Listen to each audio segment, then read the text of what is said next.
In this video, we're going to go over what I think the doctors are going to do to affect my mental health. They're going to laugh at me and play games at me again. Watch. I'll explain.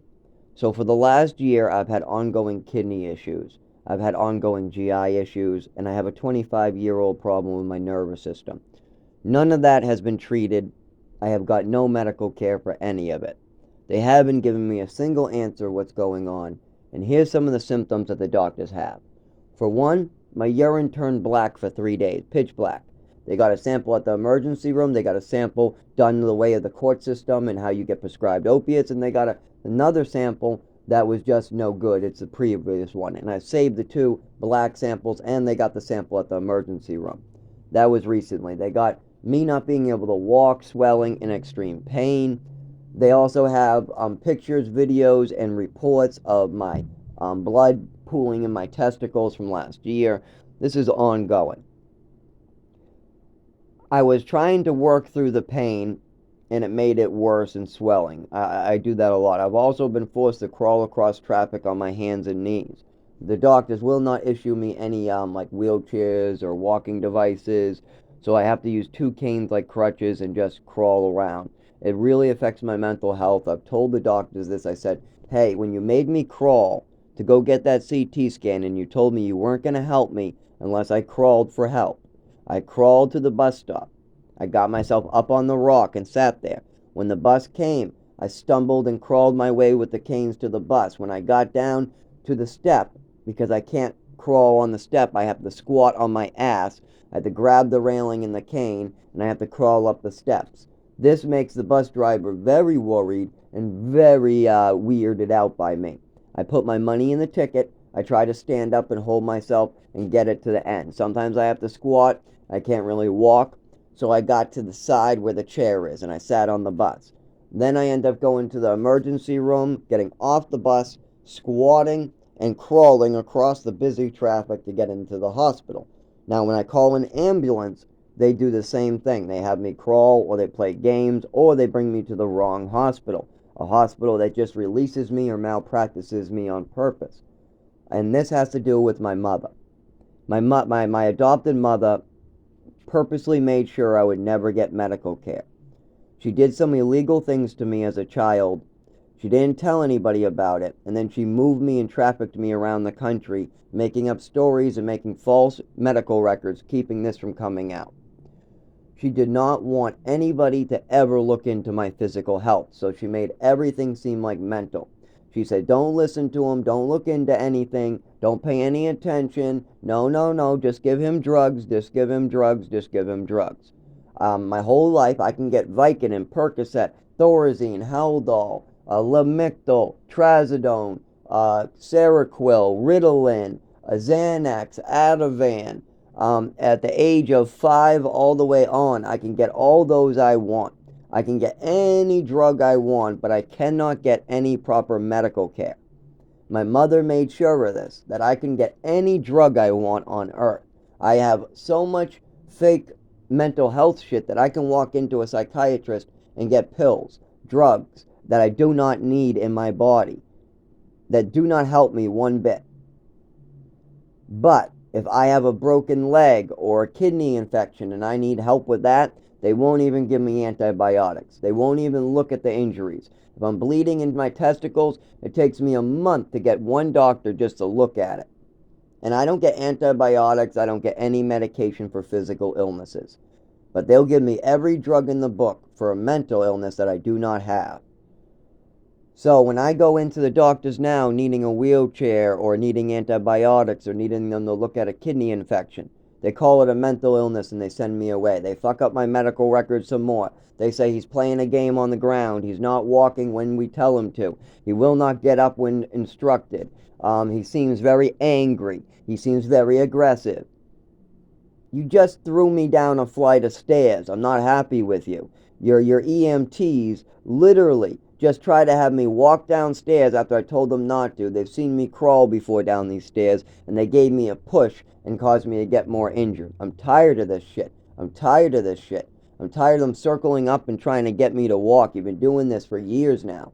Whenever I have a toothache, whenever I have an infection, whenever I have a broken leg, whenever I have a GI or kidney issue, whenever I've had a seizure and a head injury. Yes, my neurological condition gets worse. I'm also very worried about the Thorazine. Somebody told me the reason why I could have trouble walking is something to do with the Thorazine that I was taking all through my childhood. And also, my mother was messing with my medication, so I might have got more Thorazine than recommended. I also got injected with Thorazine as a child in these hospitals. All this has been documented.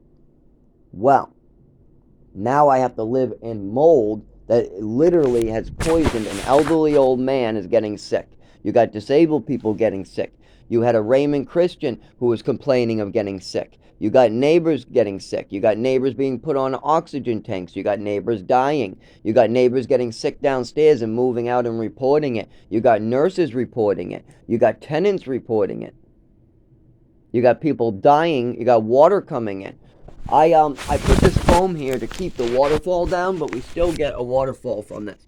See that foam? That's my handiwork to keep the water out. That goes all the way out the building. That makes my pre-existing condition much worse.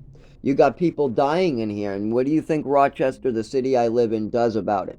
After 8 years of reports, after pictures, videos of water coming in, after thousands and thousands of damage, property damage, our property, not the landlord's, our property. After going through this and being disabled where we can't write, we can't read proper. I mean, I can read, but I can't write because my hand won't stay steady enough. And I can't type because my fingers don't stay steady enough. I try to do the talk to text, but it doesn't work too well. Anyways, what has the city done for us with all these reports? What has the doctors done for us? Well, my doctors won't even look into it because they want to treat everything as a mental illness. My roommate's doctors are looking into it, but he's very sick and elderly, so he doesn't get around very much. What has the city done? The city has covered it up. They have sent 2 people to tell my roommate and convince him there's nothing they can do.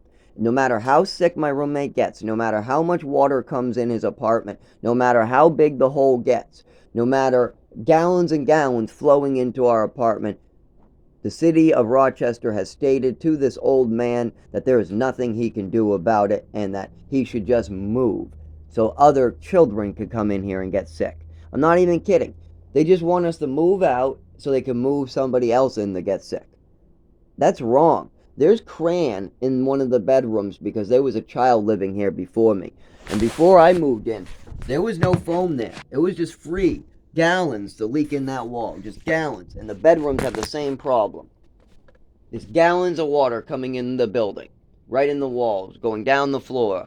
Everything. Going in the siding. And that's only when it rains heavy too. So I tell the landlord about it. He does nothing. He says, there's no water. What do you mean? It hasn't rained in 2 days. Of course there's no water right now.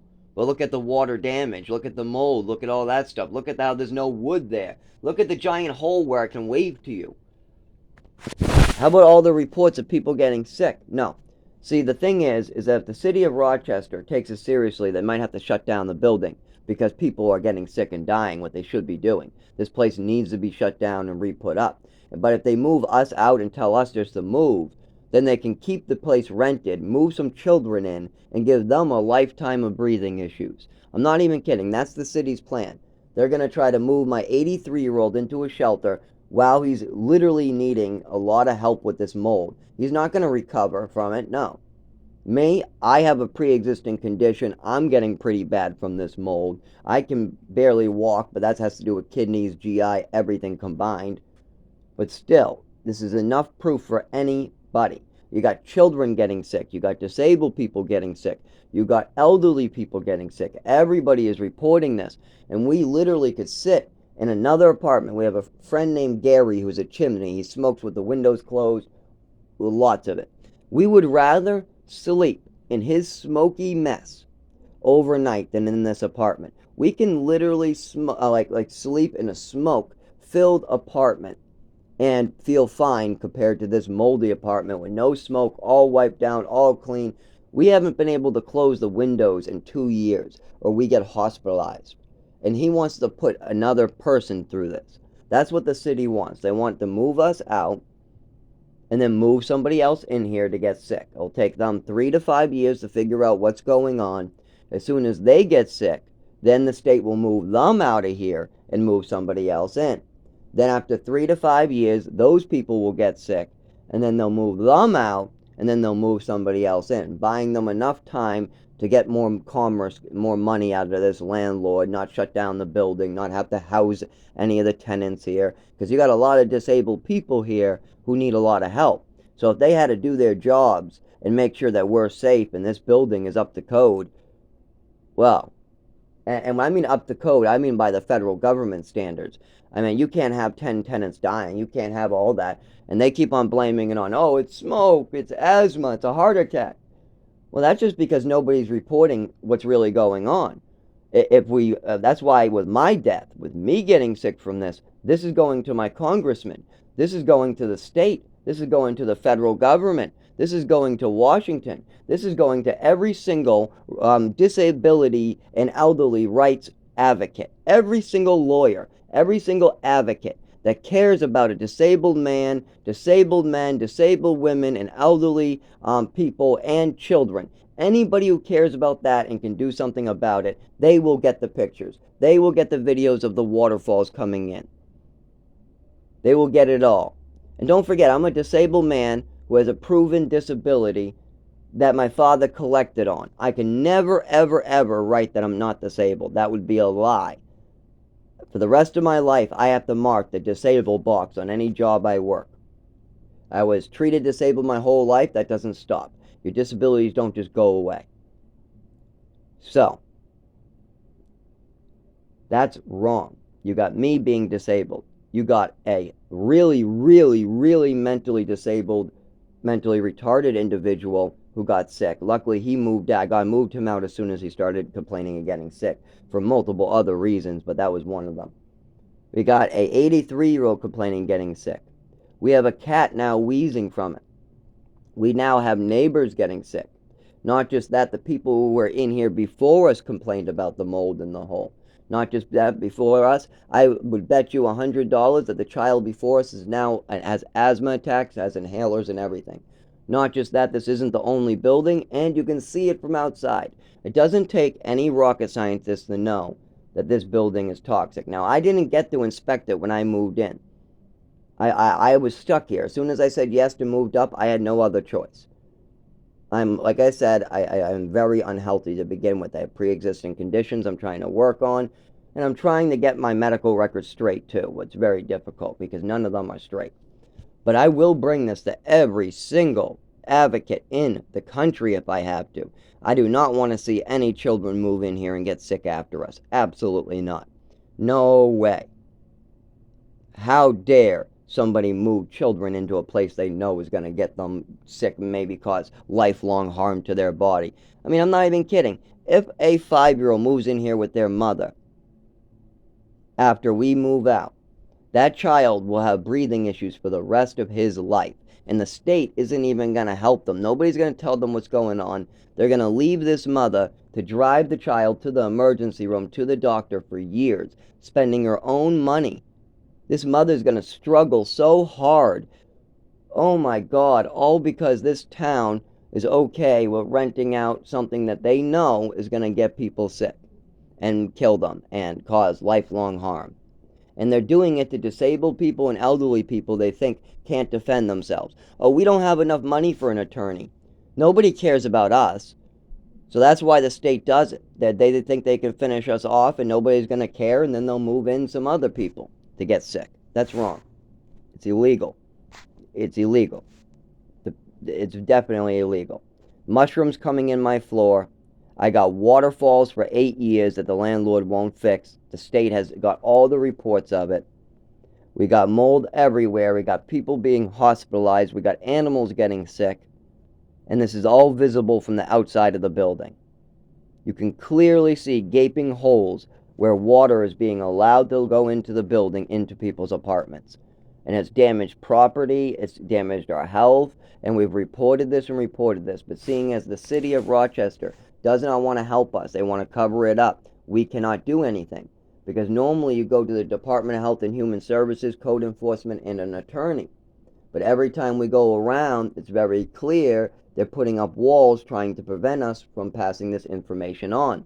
So I have to bring this out of state to pass it on.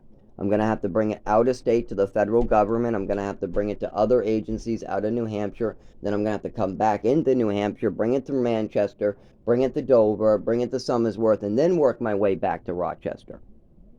But I'm going to have to go to every attorney, every advocate around this area, and I'm going to have to go out of state to get my own health fixed. Because my doctors are playing games, and I'm not. I'm not playing no damn games here. I want to help myself get better, and I want to make sure nobody else gets hurt. That's my only mission. I know something's seriously wrong, so does everybody else. Nobody deserves to spend the rest of their life getting sick because a city is okay with water coming in an apartment. All that yellow you see is where the water comes in by itself. That's my attempt to keep the water out. And if you go on the outside of the building, you can see it gaping just comes right in. You can literally, before I put that foam in this corner, you can take your fist and just put it down there. There's another one too in the bedroom. They're everywhere. These cracked holes where water's just allowed to come in is everywhere. The landlord knows about it. The city's known about it before we moved in. The city's known that this place is deadly before they started letting people move in. And the city's behavior is like sending two young individuals to a house to convince an old man that's confused that there's nothing he can do about it. That shows me what the city's real concerns are. Their concern is protecting the landlord and protecting their money, not helping their citizens, not helping their taxpayers. Hey, I paid Rochester a lot. I worked while disabled, not collecting Social Security. I'm not even getting a tax return this year. They've cleaned me out. So I do expect not to be killed. I do expect to have the same rights as any other poor person on the books. There is no word on the books that says you get to pick and choose who is a human being. I'm a human being. I expect to be treated like a human being. And I do not expect people to go around covering up their mistakes, playing games to try to get people hurt, all for profit. No. This place cannot be rented out in this condition. There's no way that this place can be rented out in this condition. Oh, I'm even going to show you another one that I've been bleaching since I moved in. So when we first moved in, we took a picture of this, brought it to the landlord's maintenance. Sorry, I'm going to have to crawl a little. We brought this to the maintenance.